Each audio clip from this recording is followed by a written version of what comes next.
Hello students, welcome to the exam counsellor. आज हम unit 5 का जो है फोर्थ पार्ट पढ़ेंगे, that is food science and processing. इसके पहले जो 3 पार्ट्स है वो हम कंप्लीट कर चुके हैं और हम उनके एमसीक्यूज़ भी कर चुके हैं। अगर आपने वो मिस किया है तो आप क्या करेंगे, आप प्लेलिस्ट में जाएंगे, वहाँ पे आपको वो मिल जाएंगे सारे लेक्चर्स भी और एमसीक्यू सीरीज़ भी, ठीक है। ओके, और अगर आप और एमसीक्यूज़ को प्रैक्टिस करना चाहते हैं तो फिर आप हमारा application the exam counsellor download करें, इंस्टॉल करें। उसका लिंक आपको वीडियो के डिस्क्रिप्शन बॉक्स में मिल जाएगा। वहाँ पे भी आपको काफ़ी सारे एमसीक्यू कोर्सेज मिलेंगे, आप उन्हें वहाँ से ज्वाइन कर सकते हैं। ओके, और अगर आप हमारे साथ अपडेटेड रहना चाहते हैं then you can join us on Telegram. Okay okay, let's get started with our topic, that is food science and processing. तो आज हम क्या करेंगे, फूड साइंस को कंप्लीट करेंगे, then tomorrow we will complete the food processing. Okay okay, let's get started with food science.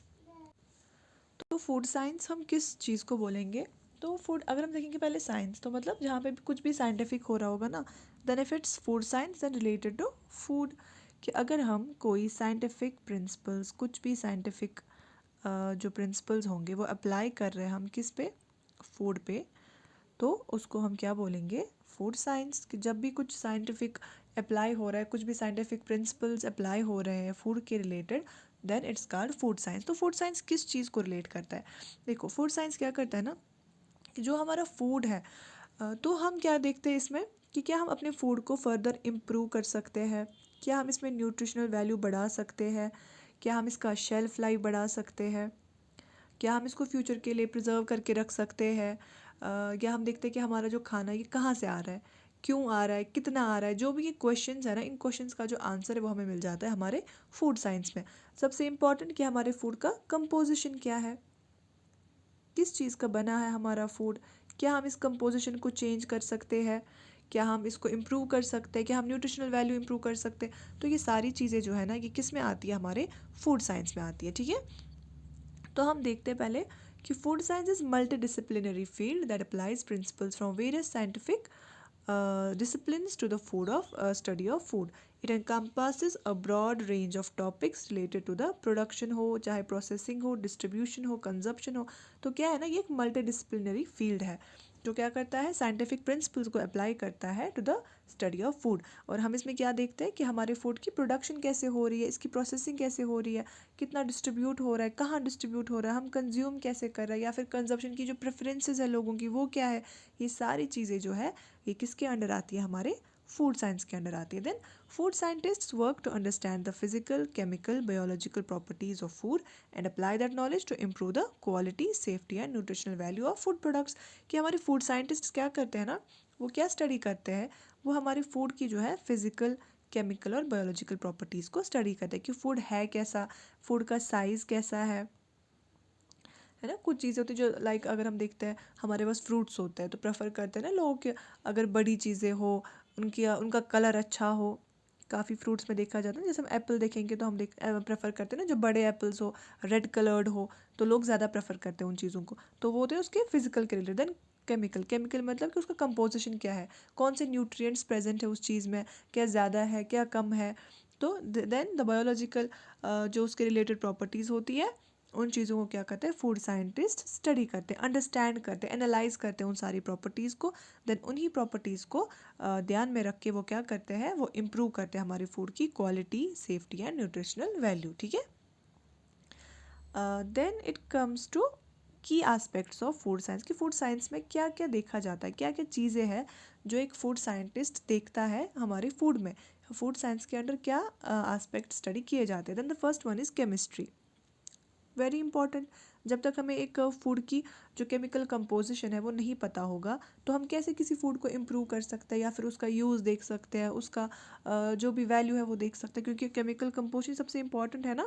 तो क्या होता है, सबसे पहले केमिकल कंपोजिशन ऑफ फूड को अंडरस्टैंड किया जाता है कि डिफरेंट जो कंपोनेंट्स हैं वो कैसे इंटरेक्ट करेंगे, अगर हम इस खाने को स्टोर करके रखेंगे, अगर हम इसको प्रोसेस करेंगे, या हमारी बॉडी के अंदर ये कैसे रहेगा, है ना।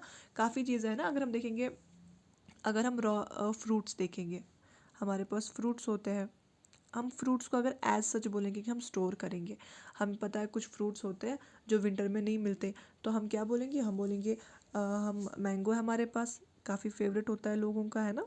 तो हम बोलेंगे हम रखेंगे इनको ऐसे ही घर में, तो हम विंटर में खाएंगे, हमें विंटर में नहीं मिल रहे मैंगोज यहाँ पे। क्या हम उसको ऐसे रख सकते हैं? नहीं, क्योंकि हमें पता अगर हमने रखा उसकी केमिस्ट्री ऐसी है कि वो ख़राब हो जाएगा। देन हम क्या करते हैं, हम एनालाइज़ किया ना फूड साइंटिस्ट ने इस चीज़ को कि कैसे कर सकते हैं। तो फिर क्या हुआ, हमने उनके पापड़ बनाने शुरू किया ना। आम पापड़ मिलते हैं ना हमें, हर सीज़न में मिलते हैं आम पापड़ मिल जाते हैं हमें, चाहे वो कच्चा हो या पक्का हो। या फिर और जैसे कि जैम्स बनाते हैं हम, पिकल्स बनाते हैं हम। तो हमने इनको प्रोसेस किया, हमने जब इनकी केमिस्ट्री देखी तो हमने क्या किया, हमने इनको प्रोसेसिंग की इनकी, ताकि हम इनको फ्यूचर के लिए स्टोर कर सके, हम इनको आगे कंज्यूम कर सके। तो वो किस चीज़ की बेसिस पे होता है, केमिस्ट्री के बेसिस पे, जब हमें पता होगा कि इसका केमिकल कंपोजिशन कैसा है। ठीक है। Then comes the microbiology. Microbiology में क्या स्टडी करते हैं हम स्टडी करते हैं micro organisms in food to ensure safety, prevent spoilage and promote beneficial processes. इसका इम्पोर्टेंट अगर हम देखेंगे, हमें पता है हम मिल्क को कन्वर्ट करते हैं into curd with the help of, किसकी वजह से करते हैं, with the help of a bacteria करते हैं ना। ये जो इम्पॉर्टेंट प्रोसेस है ना, जो हम इतना टेस्टी कर्ड खाते हैं ना, वो किसकी बदौलत हम खा रहे हैं, with the help of bacteria. एक माइक्रो ऑर्गेनिज्म बहुत इंपॉर्टेंट है इस प्रोसेस के लिए, जिसका नाम है लैक्टोबैसिलस। लैक्टोबैसिलस, ये एग्जाम्पल्स जो है ना आप याद रखेंगे। Lactobacillus is an organism which is very important for the conversion of milk into curd। तो इसीलिए जो है ना माइक्रो ऑर्गेनिजम्स की जो स्टडी है वो बहुत इंपॉर्टेंट है, क्योंकि जो इंपॉर्टेंट बेनिफिशियल प्रोसेसेस है ना उनके वो कैसे हो रहे हैं, वो किस वजह से हो रहा है ना, वो चीज़ें हमें अगर स्टडी करनी है, हम अगर हमें स्टडी करना है कि माइक्रो ऑर्गेनिजम्स का क्या रोल आता है, तो उसके लिए हम क्या इसका दूसरा कंपोनेंट देखते हैं, माइक्रोबायोलॉजी। ठीक है। या फिर कुछ ऐसे भी है ना जो ख़राब कर देते हैं, जैसे हमें पता है फंगस लग जाता है ना ब्रेड पे, देखते हैं हम अक्सर, अगर कहीं थोड़ा सा वेट हो गया हो या कुछ खाना पड़ा हो तो उस पर फंगस लग जाता है, तो वो स्पॉइलेज कर देते हैं हमारे खाने पे। तो उन चीज़ों को हम पढ़ते हैं ना कि कब होगा ये, तो हम उसी हिसाब से अपने खाने को प्रिजर्व करके रखते हैं। Okay. Then comes the nutrition. तो न्यूट्रिशन बहुत इंपॉर्टेंट, कि हम न्यूट्रिशनल कंटेंट देखते हैं हमारे फूड का। हमें कैसे पता है, हम जब बोलते हैं कि milk is rich in calcium, बोलते हैं ना कैल्शियम, मिल्क लिया करो, कैल्शियम की कमी अगर हो गई है बॉडी में, या फिर अगर किसी को विटामिन सी की कमी हो गई, हम उसको बोलते हैं ना साइट्रस फ्रूट्स लो, take citrus fruits, they are rich source of vitamin C. तो ये चीज़ें हमें कैसे पता चले कि कौन सा किस न्यूट्रिएंट में रिच है, किस फ्रूट में या किस भी फूड में न्यूट्रिशनल कंटेंट कितना है, ये हमें पता चली ड्यू टू फूड साइंस, पता चली ना। क्योंकि जब फूड साइंस आया, फूड साइंटिस्ट ने एनालाइज किया nutritional value, then we came to know about the nutritional content of different food materials. ठीक है। Okay. Then comes the engineering. तो इंजीनियरिंग में क्या आता है, developing and optimising food processing techniques to enhance production efficiency, product quality and safety. कि क्या होता है ना, जो हमारे फूड साइंटिस्ट है वो डिफरेंट टेक्नोलॉजीज, डिफरेंट टेक्निक्स को अप्लाई करते हैं, किस चीज़ के लिए, टू एनहांस प्रोडक्शन, कि जो भी प्रोडक्शन हो रही है वो बेटर हो। जैसे हमें पता है, इसका एग्जाम्पल जब हम देखते हैं जेनेटिक इंजीनियरिंग, काफ़ी ज़्यादा इस टाइम पे क्या बोलते हैं इसको, उसका स्कोप चल रहा है ना, हम काफ़ी ज़्यादा पढ़ते हैं हर जगह साइंस एंड टेक में कि जेनेटिक इंजीनियरिंग हर जगह छाया हुआ है इस टाइम पे। तो जेनेटिक इंजीनियरिंग में क्या करते हैं हम, कि अगर हम देखते हैं कोई क्रॉप है, हमें इसका प्रोडक्शन को एनहांस करना है, तो हम उस पर डिफरेंट टेक्निक्स का यूज़ करते हैं। The best example you must be knowing is BT cotton. BT cotton कि क्या था, कॉटन का प्रोडक्शन अच्छा नहीं हो रहा था, उस पर बॉलवर्म जो था वो अटैक कर रहा था। तो हमने क्या किया, हमने उस पर जेनेटिक इंजीनियरिंग अप्लाई की। हमने उसके साथ एक बैक्टीरिया है, तो हमने क्या किया, हमने उसको इनकॉर्पोरेट किया उसका एक जीन कॉटन के अंदर, ताकि उसका क्या हो, एनहांस प्रोडक्शन हो, एफिशिएंसी बढ़े, प्रोडक्ट की क्वालिटी बढ़े, हमें काफ़ी ज़्यादा उसका क्या बोलते हैं उसको, प्रोडक्शन यील्ड मिल जाए और उसकी सेफ्टी भी इम्प्रूव हो जाए, है ना। So it's related to engineering. Okay. Then comes the sensory analysis.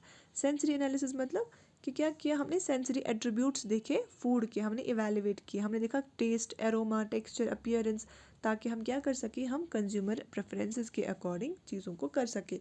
जैसे अगर हम देखेंगे ना, कुछ रीजन्स ऐसे होते हैं जहाँ पे लोग क्या करते हैं, लोग प्रेफर करते हैं स्पाइसी खाना, हर जगह नहीं होता ना, कुछ लोग होते हैं जो प्रेफर करते हैं स्पाइसी खाना। तो क्या करते हैं ना, जब हमने देखा कि सेंसरी एट्रीब्यूट्स क्या है डिफरेंट फूड्स के, हमें पता है चिली जो है, हमने कैसे देखा, फूड साइंस से देखा ना कि चिली जो है ना उसका जो है काफ़ी ज़्यादा स्पाइसी होता है वो, काफ़ी ज़्यादा काफ़ी ज़्यादा तीखा होता है वो। या फिर कुछ फूड्स जैसे लेमन है, अगर हम उसको ऐड करेंगे फूड में तो फिर हमारा फूड जो है वो खट्टा बन जाएगा। तो उन प्रेफरेंसेस को देख के क्या हुआ, हमने सेंसरी एनालिसिस जब किए तो हमने देखा कि हम डिफरेंट फूड्स कैसे बना सकते हैं अकॉर्डिंग टू कस्टमर प्रेफरेंसेस। अगर वहाँ पे किसी रीजन में लोग स्पाइसी प्रेफर करते हैं तो हम थोड़ा चिली ऐड करेंगे, हम स्पाइसेस ऐड करेंगे। अगर लोग खट्टा प्रेफर करते हैं तो हम लेमन ऐड करेंगे, या फिर जो भी चीज़ें होती है सॉर टेस्टेड तो उनको ऐड करेंगे उसमें। तो फूड साइंस की वजह से हमने सेंसरी एनालिसिस भी किया फूड का, ठीक है। Then comes the quality assurance. Quality assurance मतलब हमने क्या किया, हम इम्प्लीमेंट करते हैं different measures to ensure the safety and quality of food. क्या फूड साइंस के अंदर हम क्या करते हैं, हम डिफरेंट मेजर्स डिफरेंट टेक्निक्स का यूज़ करते हैं ताकि हम क्या कर सके, सेफ्टी और क्वालिटी ऑफ फूड को मेंटेन रख सके, रेगुलेटरी स्टैंडर्ड्स के अंडर रख सके, ताकि लोगों तक जो है क्वालिटी फूड पहुंच सके। Okay. Then comes the biotechnology. तो बायोटेक्नोलॉजी में क्या है, बायोटेक्नोलॉजी में हमें पता जैसे कि हम देखते हैं कोई क्रॉप है, कोई हमारे पास दो क्रॉप्स है कोई, तो ये वाला जो क्रॉप है हमने देखा इस वाले क्रॉप में कुछ अच्छी चीज़ है, कुछ अच्छी क्वालिटीज़ है, ये पेस्ट रेजिस्टेंट है। हमने देखा ये पेस्ट रेजिस्टेंट है, इस पे जो है ना कीड़े नाशक उनका कोई भी असर नहीं हो रहा है। बट ये वाला जो क्रॉप है ना इसका फ्रूट काफ़ी अच्छा है, बट ये पेस्ट रेजिस्टेंट नहीं है। तो हम चाहते हैं कि फ्रूट तो यही हो बट ये पेस्ट रेजिस्टेंट बन जाए, तो हम क्या करेंगे, हम बायोटेक्नोलॉजी का यूज़ करते हैं। हम इसके जीन्स को इसके अंदर इनकॉर्पोरेट कर देते हैं ना, या फिर हम क्या करते हैं, ग्राफ्टिंग करते हैं ना, आपने सुना होगा ग्राफ्टिंग करते हैं। हम इसका पार्ट उठा के इसमें डाल देते हैं ताकि इसकी क्वालिटीज़ भी इसमें आ जाए और इसकी अपनी क्वालिटीज़ भी इसमें रहे, ताकि हमें जो है हमारा न्यूट्रिशनल वैल्यू भी बढ़ जाए, बाकी जो सेफ्टी है वो भी रहे, ताकि हमारा क्रॉप बेटर यील्ड प्रोवाइड कर सके, है ना। तो या फिर इसमें हम देखते हैं टिश्यू कल्चर हम करते हैं। हमने देखा कोई हमारा अच्छा वाला प्लांट है, हमें वही चाहिए, हमने उसका थोड़ा सा टिश्यू लिया, हमने उसका कल्चर किया, तो आहिस्ता आहिस्ता उसका एक जो प्लांट बन गया जो डिज़ायर्ड हमें ज़रूरत था। तो all this comes under biotechnology. Okay. Then comes the product development. तो प्रोडक्ट की डेवलपमेंट की हमें अगर पता होती है कि अगर एक फूड है, ये फूड किन कंडीशंस में ठीक रहता है, इस फूड को कौन से केमिकल्स चाहिए जिसकी वजह से ये आगे तक प्रिजर्व रह सके, तो हम उसी के अकॉर्डिंग जो है ना उस फूड की पैकेजिंग करते हैं, या फिर उसकी लाइफ जो शेल्फ लाइफ है उसको उसी हिसाब से इंक्रीज़ करते हैं। तो इसमें क्या आता है प्रोडक्ट डेवलपमेंट में कि हम कैसे किस हिसाब से इंग्रेडिएंट्स के बेसिस पे हम फूड की पैकेजिंग करेंगे या डिफरेंट फॉर्मुलेशंस ऐड करेंगे या उसका प्रोसेसिंग करेंगे। That all comes under product development. Then comes the food safety. तो सेफ्टी वही कि मतलब हम क्या करेंगे, कैसे कैसे हम रिस्क्स को मिटिगेट करेंगे, किन से, फूडबॉर्न पैथोजन से दूर रखेंगे, कंटेमिनेंट से दूर रखेंगे, सेफ्टी कंसर्न्स को ध्यान में रखेंगे। ये सारी चीज़ें भी हमारे फूड साइंस में आती है। Then global considerations. Global considerations मतलब कि understanding global factors such as cultural preferences, international regulations and the impact of global supply chains on the food industry. कि किस हिसाब से जो डिफरेंट एरियाज़ है, डिफरेंट रीजन्स है, डिफरेंट कंट्रीज़ है, वहाँ पे क्या कल्चरल प्रेफरेंसेस है, किस हिसाब से गाइडलाइंस है फूड को लेके, या फिर जो सप्लाई चेन्स है कि कहाँ पे कितना सप्लाई करना होता है, कितना हमें फूड चाहिए, कितना नहीं चाहिए, कौन सा फूड चाहिए, कौन सा नहीं चाहिए, ये सारी चीज़ें किसके अंडर आती है, फूड साइंस के अंडर आती है, ठीक है। Okay. Then food scientist work in various sectors including academia, research institutions आते हैं, गवर्नमेंट एजेंसीज आती है, एंड द फूड इंडस्ट्री की रिसर्च होती है अलग अलग, फिर गवर्नमेंट एजेंसीज होती है जो पास करते हैं चीज़ों को, रेगुलेशंस करते हैं। Then comes the food industry. Then comes are the science of food involve studying. तो साइंस ऑफ फूड जो है ना उसमें क्या क्या हम स्टडी करते हैं इन जनरल, एक तो फूड का कंपोजिशन, फूड की कैसे हम प्रिपरेशन करते हैं, फिर देन उसकी प्रोसेसिंग कैसे की जाती है, प्रिजर्वेशन कैसे की जाती है, एंड देन फाइनली हम देखते हैं इफ़ेक्ट्स ऑन ह्यूमन हेल्थ। तो पहले जो हम देखते हैं ना कंपोजिशन, क्या एक फूड जो है ना उसका कंपोजिशन क्या क्या है उसके अंदर, कौन से न्यूट्रिएंट्स है, या फिर कौन से उसमें केमिकल्स है, क्या क्या चीज़ें उसके अंडर आती हैं, वो सारा हम देखते हैं फूड कंपोजिशन में। देन उसका प्रिपरेशन, कि अगर हम इस फूड को प्रिपेयर कर रहे हैं रॉ मटेरियल्स लेके, कैसे कर रहे हैं हम, क्योंकि डिफरेंट रॉ मटेरियल्स होते हैं ना, तो हम देखते हैं कि अगर डिफरेंट रॉ मटेरियल्स हैं वो किस तरह से हम उनका प्रिपरेशन करें ताकि हमारा डिज़ायर्ड फूड जो है वो हमें मिल जाए। देन प्रोसेसिंग, कि अगर हमें इसकी प्रोसेसिंग फर्दर करनी, लाइक जैम्स बनाते हैं, पिकल्स बनाते हैं, वो हम किस तरह से करते हैं। देन प्रिजर्वेशन, क्योंकि हम ऐसा नहीं है कि खाना हमने कोई प्रिपेयर किया तो हमने उठा के अभी खा लिया, हमें आगे के लिए चाहिए। जैसे कि हम जो पैकेज्ड फूड है ना, हमें पता है इस टाइम तो ज़्यादातर पैकेज्ड फूड ही होता है हर जगह, तो वो तो प्रिजर्व्ड होता है ना, तभी तक वो रहता है, 3-3 महीनों तक एक्सपायरी होती है। कुछ ऐसे फूड्स हैं जिनकी साल साल भर की एक्सपायरी होती है, तो वो अंडर प्रिजर्वेशन आता है कि हम कैसे उनको प्रिजर्व करेंगे ताकि हम उनको यूज़ कर सकें।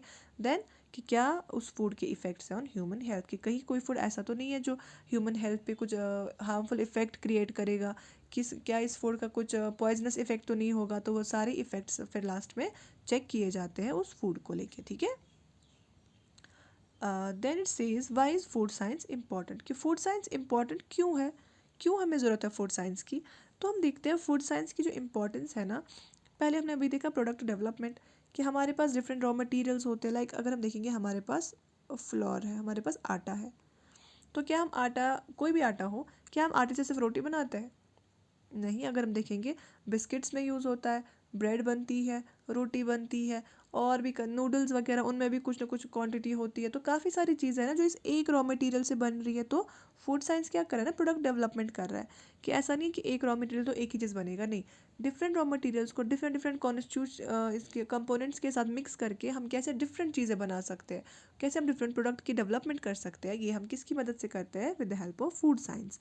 Then food safety and packaging, ये चीज़ भी फूड साइंस से होती है, कि हम देखते हैं पहले जो साइंटिस्ट है हमारे, वो डिफरेंट एक्सपेरिमेंट्स करते हैं, एनालिसिस करते हैं कि क्या ये फूड सेफ़ है, ये किन कंडीशंस के अंडर सेफ़ रहेगा, कैसी पैकेजिंग होनी चाहिए, क्या इसकी एक्सपायरी डेट होनी चाहिए। तो ये सारी चीज़ें भी हम फूड साइंस के अंडर देखते हैं। Then comes the sensory evaluation, जो हमने अभी देखा कि कौन से लोग किस तरह का खाना पसंद करते हैं, या फिर अगर इस चीज़ में हम ये चीज़ ऐड करेंगे किसी फूड में, तो क्या इसका टेस्ट बढ़ेगा या ख़राब हो जाएगा, क्या ये खाने के लायक रहेगा, क्या लोग इसको पसंद करेंगे या नहीं करेंगे। तो ये सारी चीज़ें भी कहाँ पे टेस्ट की जाती है, under food science. Then important one nutrition, कि क्या इस फूड का न्यूट्रिशनल वैल्यू है या नहीं है, कितना है। जैसे हमें पता है ना किसी कंटेंट में हम देखते हैं, अगर हम देखते हैं किसी चीज़ में फ़ैट कंटेंट ज़्यादा है तो हम उस चीज़ को अवॉइड करते हैं ना, हम बोलते हैं क्योंकि फ़ैट हेल्दी नहीं होता है तो हम इसको अवॉइड करेंगे।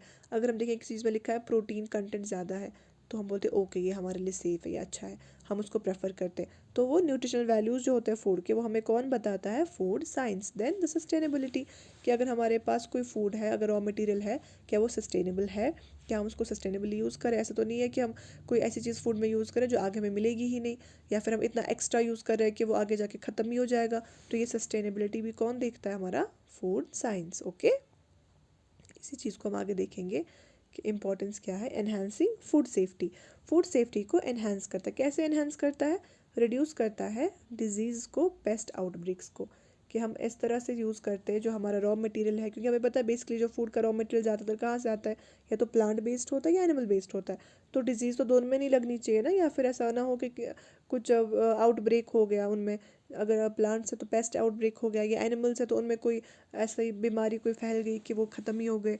तो उन चीज़ों को रिड्यूस करना, कंट्रोल करना फूड सेफ्टी के अंडर आता है। देन इम्प्रूविंग फूड शेल्फ, क्या करते हैं हम, फूड की जो शेल्फ लाइफ है उसको इम्प्रूव करते हैं। कैसे इम्प्रूव करते हैं, हम देखते हैं जो बायोटेक्नोलॉजी है या जेनेटिक इंजीनियरिंग है उसके अंडर हम काफ़ी सारी चीज़ें करते हैं जिसकी वजह से फूड की शेल्फ लाइफ इंक्रीज़ हो। देन क्रिएटिंग सेफ़ पैकेजिंग, किस अगर हम पैकेजिंग कर रहे हैं किसी फूड की, क्या वो सेफ़ है, क्या वो कंजप्शन के लिए आगे जाके सेफ़ रहेगा, वो चीज़ें आती है हमारी फूड सेफ्टी के under. Then the second one is improve nutritional quality, nutritional quality को इम्प्रूव करते हैं कैसे। इसकी हमारे पास एग्जांपल है, हमने देखा है आजकल नहीं, काफ़ी पहले से ही, कि आयरन या फिर फॉलिक एसिड को ऐड किया गया है बाय द गवर्नमेंट, किसमें, इन ब्रेड या फिर सीरियल्स में। It's all due to genetic engineering ही या फिर बायोटेक्नोलॉजी ही कहेंगे, बट कौन करता है, फूड साइंस, क्योंकि फूड साइंस ही तो बताता है ना कि किस चीज़ में किस चीज़ की ज़रूरत है। तो इम्प्रूव करता है हमारी न्यूट्रिशनल क्वालिटी। या फिर हमने देखा गवर्नमेंट ने जो इनिशिएटिव लिया था राइस का fortification, rice fortification, rice fortification में क्या हुआ, न्यूट्रिएंट्स ऐड किए गए राइस में, ताकि जो एवरेज एक इंसान है, जो ज़्यादा हम यूजुअली राइस ही लेते हैं, तो एक इंसान को जो बैलेंस्ड डाइट मिल पाए, उसको जो है प्रॉपर न्यूट्रिएंट्स मिल पाए। तो ये सारा किसकी वजह से आ गया, हमारा न्यूट्रिशनल, इम्प्रूव न्यूट्रिशनल क्वालिटी के अंडर आता है हमारा, due to food science. Okay, then innovating culinary experiences, कि इनोवेटिंग culinary experiences मतलब फूड केमिस्ट, साइंटिस्ट या food engineers transform same raw materials into different food items, कि culinary एक्सपीरियंसेस को लेके अलग अलग इनोवेशंस करते हैं। हम देखते हैं मार्केट में नई नई चीज़ें आती है, बट अगर हम उनका इंग्रेडिएंट देखेंगे ना, उनका रॉ मटेरियल देखेंगे, वो ऑलमोस्ट सेम होता है। जैसे मैंने आपको अभी बताया कि अगर फ्लोर है तो हम देखते हैं फ्लोर से बिस्किट भी बनते हैं, फ्लोर से ब्रेड भी बन रहा है, फ्लोर से हम घर में रोटी भी बनाते हैं, तो रॉ मटेरियल तो एक ही है। लेकिन culinary जो है, जो टेस्ट है, जो कुकिंग स्किल्स है, कुकिंग स्किल्स को चेंज करते हैं इस तरह से, इंग्रेडिएंट्स को इस तरह से, छोटे छोटे इंग्रेडिएंट्स को चेंज करते हैं, या फिर उसकी जो वे ऑफ कुकिंग है उसको ऐसे चेंज करते हैं ताकि क्या होता है, जो हम खाना खाते हैं उसका टेस्ट हमें बिल्कुल डिफरेंट आता है, हम एक डिफरेंट ही चीज़ खाते हैं, बट उसके रॉ मटेरियल जो इनिशियल है वो सेम होते हैं। तो ये भी हमें किसकी वजह से आता है, फूड साइंस की वजह से। Then comes the manage food allergies and sensitivities. तो हमें पता है, अगर हम देखेंगे, अगर हमारे पास फूड साइंस नहीं होगा, हमें नहीं पता होगा किस खाने में क्या चीज़ है, तो हम कैसे बता सकेंगे कि कोई इंसान इस चीज़ के लिए एलर्जिक है नहीं। हमें पता है कुछ लोग क्या होते हैं ना, कुछ लोग लैक्टोस इंटॉलरेंट होते हैं, आपने अक्सर सुना होगा कि मैं मिल्क प्रोडक्ट्स नहीं खा सकता, मैं लैक्टोस इंटॉलरेंट हूँ। बट अगर कोई लैक्टोस इंटॉलरेंट है तो क्या वो ज़िंदगी भर मिल्क पिएगा ही नहीं। बट क्या हुआ, हमारे फूड साइंस की वजह से साइंटिस्ट ने या फूड इंजीनियर्स ने क्या किया, उन्होंने लैक्टोज को बाहर निकाला उस मिल्क प्रोडक्ट से। तो फिर जो लोग थे वो फ्रीली जो है लैक्टोज फ्री मिल्क पी सकते हैं, एंजॉय कर सकते हैं। तो क्या हुआ, जो लोगों की एलर्जीज़ है या सेंसिटिविटीज़ है उनको एड्रेस किया गया। हम देखते हैं कि क्या प्रॉब्लम्स है लोगों के साथ, तो हम उन फूड्स को उनके हिसाब से ही बनाते हैं। हम लैक्टोज फ्री मिल्क प्रोड्यूस करते हैं। कुछ लोग ग्लूटीन के लिए एलर्जिक होते हैं, सेंसिटिव होते हैं, तो हम ग्लूटीन फ्री ब्रेड बनाते हैं उन लोगों के लिए, है ना। तो ये सारी चीज़ें भी फूड साइंस के अंडर ही आती है। ओके, तो इसके साथ जो हमारा फूड साइंस वाला पोर्शन कंप्लीट होता है। तो अब हमारे पास इसमें रह जाता है फूड प्रोसेसिंग। वो थोड़ा बड़ा टॉपिक है तो उसको इसलिए हम कल उठाएंगे, वो पूरा हम कल कंप्लीट कर लेंगे। देन हमारे पास सिर्फ 1 या 2 टॉपिक्स रहते हैं यूनिट 5 के, तो हमारा यूनिट 5 भी जो है कंप्लीट हो जाएगा, ठीक है। देन इसके बाद पहले हम इसके MCQs करेंगे, उसके बाद हम फिर फर्दर टॉपिक्स को भी कैरी ऑन करेंगे। Okay okay, thank you.